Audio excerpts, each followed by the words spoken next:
And now we want to talk about the surprise growth in Nigeria's economy. Cost of living going up, standard of living falling, but there's economic growth. Let's have conversations with Mr. Wilson Erumebor, guest lecturer, School of Oriental and African Studies in the University of London. But what specific sectors of the Nigerian economy are driving this growth that we're talking about? So I want to make three main points. The first one, relates to your question, and it's good, and the other two are not so good news. So for the first question you asked, the first point is that oil grew for the first time since 2020. So the oil sector, so we have oil and non-oil GDP. So what we saw in the numbers that the National Bureau of Statistics published is that since the second quarter of 2020, when we had COVID, oil has been showing negative growth consecutively for 14 quarters. So in the fourth quarter of last year was the first time that we saw positive growth from oil. And that growth was 12%. It's quite huge. And when you then also look at oil production, we saw an average oil production of about 1.55 million barrels per day, as published by the NBS. So it means that that's one of the key areas that growth came from, whilst the non-oil sector grew by just 3%. So when you aggregate that, because again, the non-oil sector has a much larger share of our GDP, it's almost about 96% of our GDP. So 3% non-oil, 12% oil, and then you have 3.4% in overall aggregate growth for the quarter. Now, when you then look at annually, to look at not just the fourth quarter alone, the first, second, third, and fourth quarter, you would see that growth was 2.7%. And it's even much lower than almost all the forecasts that I saw, at the beginning of the year. Many people expected that we will grow at 3%, 3.1%, 3.2%. The federal government was even very optimistic about how about growth rate. But so 2.7% is really quite low. But what was the basis of the expectations of the federal government at the time, and where do you think we may have gotten it wrong that informed the low growth that you're talking about now? Yeah, so one thing you would always see, especially when you look at the government forecast in the budget, is that the federal government is always the most optimistic about the economy. Their projections are always very high as far as growth is concerned, and understandably so, because if the government is not optimistic, who else will be about the country? But the question is then, how do we then match our optimism with action? I think that's where we've always falling short. So collaboration is also lacking, sort of? Absolutely. So not just even collaboration, I'm even speaking to implementation itself. So you have a budget. Where are your resources going to? What areas are you spending more money on? Are you trying to ensure that you revive the productive sectors of the economy, sectors that have the capacity and potential to create jobs? So one of the things I'm linking to the first question that Madam Alero, pointed out, is that when you disaggregate growth and where it's coming from, you would see that just about 3 sectors of the economy, contribute almost about 80% or thereabout, even more, to growth that we saw for the full year. So I'm talking about finance, ICT, and agriculture just did about 11% contribution to growth, but finance was 39%, while ICT was about 48%. So you can see that even when you disaggregate growth by the 19 major sectors that we have, you would see that just about only 2 of those sectors are driving growth. So that's why, many a times at the NESG and even some of the works I do, we always emphasize that it's not just about growth in itself. Growth is very important, but we also need to know the sectors that are contributing to that growth. And that's where that link to development, link to employment can then be strengthened. And so when you say growth, for instance, and you're trying to examine how much growth, we have and how that links to inflation. You mentioned at the start of the program that we have growth, but then cost of living, inflation is increasing. Yes, both can happen, at the same time. And one of the things, like I mentioned, if you see that growth is coming from oil, what happened was, the federal government has been trying to stop oil theft, so oil production has marginally increased, in the last couple of months. So that means that it's not so much of a growth that is coming from agriculture or the food supplying sectors. It's growth that is just coming from oil. So you can clearly see that this may not even have that strong impact in terms of reducing inflation. So I think that clarity is needed. Okay, Mr. Erumebor, let me come back to you. Now, you wanted to talk about three things the other time. You've only mentioned two. I don't know if you want to talk about those ones, as well as, and perhaps they will also answer this question of sustaining this economic growth and making those economic growth realities in people's lives. Mr. Yore talked about the fact that, okay, you have the wins, but you don't deploy it in a way that the people will feel it. So can you help us marry the two so that people can actually appreciate that something is happening? Very interesting question. So the third point I was going to make actually links to that question you just asked. And the key thing here is that the size of the economy has shrunk, relative to last year. And I say this, and I'm referring to in dollar terms. And I will also say why it's important in dollar terms. So in 2022, Nigeria's GDP was $471 billion, right? 471. In 2023, with the latest figure the NBS released, it's now somewhere around 356 billion. Wow. If you decide to do the calculation by, maybe you want to do FX per quarter to divide GDP figures per quarter, at best, you get something close to $380 billion.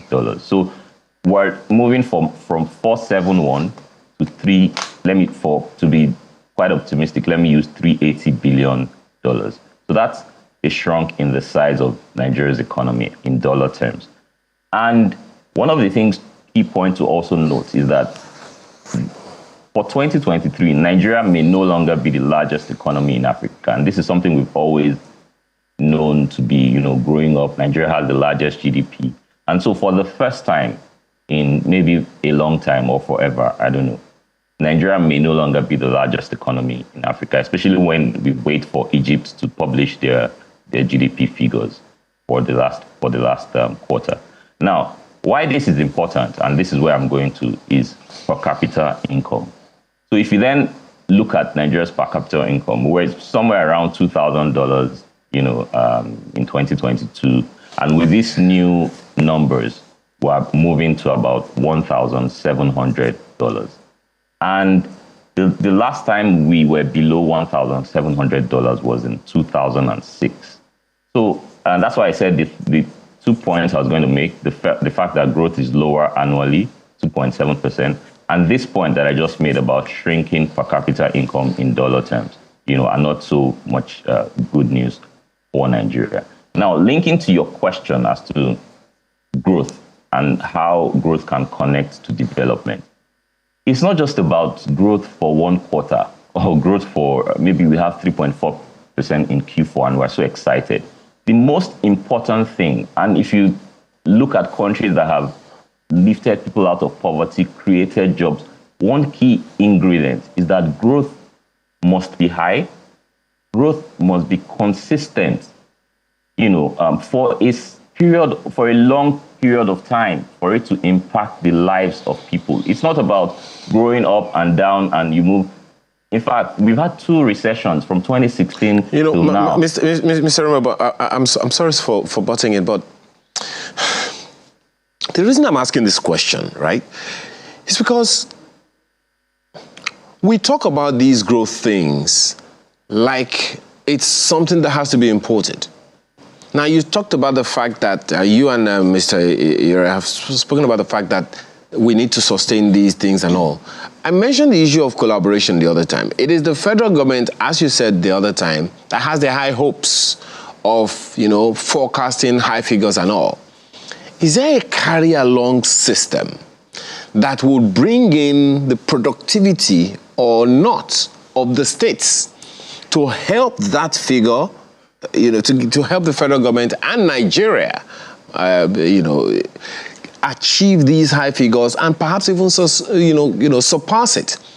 That's the reason I brought in the issue of collaboration the other time, because unless that happens, I really don't see how we as a nation can grow if we don't have that kind of partnership. How can we, what is there? Do you see a system of collaboration, harmonization of activities between the federal government's ministries, departments, and agencies and those of the states? I would add even partnerships between federal government, state government, and more importantly, the private sector. That's where jobs are created. That's the engine room of an economy, the private sector.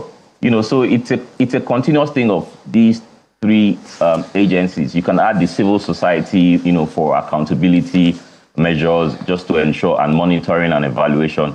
All of these stakeholders are important for us to achieve that growth that we desire. Because 2.7% or even 3% is not what Nigeria should be excited about at all. Given the agricultural endowment, given the mineral resources that we have. I'm glad you talked about giving people, right, the human resource angle. I'm glad that you talked about agriculture. When you were talking the other time, you mentioned the importance of the private sector in growing the economy. I think you called it the engine room of the economy, or you used some such expression. But I want to ask you, the private sector in Nigeria, they have all kinds of issues, let me say. And among those issues is the issue of them having to pay, I think it was 38 different taxes that they said to us once when they were our guests in the studio. I mean, so how much do you see our economy growing and growing faster if our dependence is on a private sector that does not seem to be growing much, because the enabling environment doesn't seem to be there for that sector to grow? Yes, it's interesting that you made this point, because I also, have been associated as a senior fellow with the Faith Institute, and I also led in producing reports on taxation just last year, November. And we also presented to the committee, the Fiscal Policy Committee on Taxation, headed by Mr. Taiwo Oyedele. We presented to one of the subcommittees. And it highlights how important taxation is and how it needs to be addressed, especially from the angle of multiple taxation.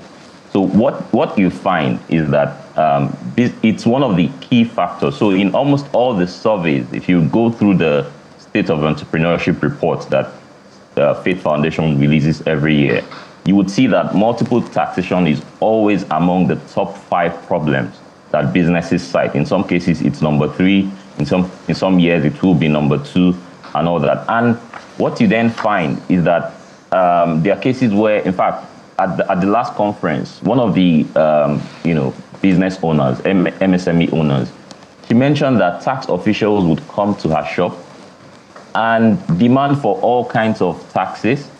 And when she complained that these taxes are just too much for one person to pay, they told her, if you like, close your shop, another person will come and rent this shop and continue to pay the taxes.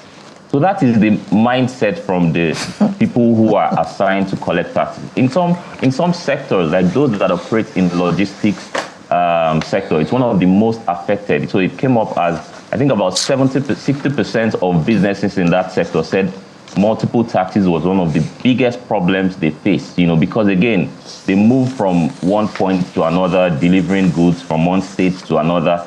In fact, some of them said you would be in a particular state and then they'll be asking you for taxes paid in another state. You have to show the receipt.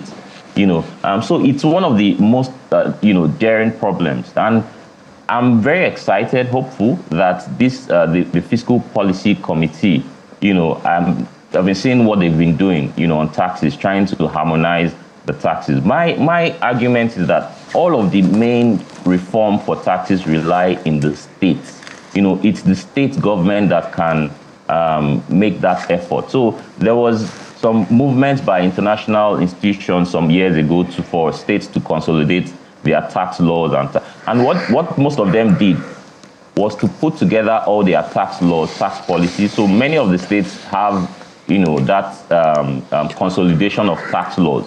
But what you find is when you go into that, when you download that document from whether their website or wherever, you would see that the multiple tax problem is still there. So what they just did was to put all of the different laws together into one, and then they still retain that problem of, you have to pay this, pay that every year. So what the key recommendation here is that how can you harmonize all of these taxes into one? So I'm currently living, in the UK now at the moment. And what you do is once you pay your council tax, that's all you need to do as a citizen, for instance. Once you pay that, it goes to the local council. They then decide what they want to do with it, whether it's to do street lights, whether it's to do road, whether it's to do whatever local needs that you have. They decide how to share it. So it's not a case where A will come, B will come, C will come, and at the end of the day, it affects your productivity because businesses are already dealing with too many multiple problems from FX to payment of salary to growing your business, and then adding the tax bottleneck is a big problem. So my argument is harmonize those taxes. In the tax law, you still have things like bicycle fee, wheelbarrow fee. These are things that were done decades ago. I think perhaps a good way to go about it would be to amend the constitution and remove some of them. Because some of them are actually very there. You need a constitution, not just some laws. Tax. Not just, even you would see things, frivolous things that you wonder what are these things and why are we still charging businesses to pay these things? Yeah, well, we could go on and on, Mr. Erumebor, but at least now people have some kind of ideas about all of these things.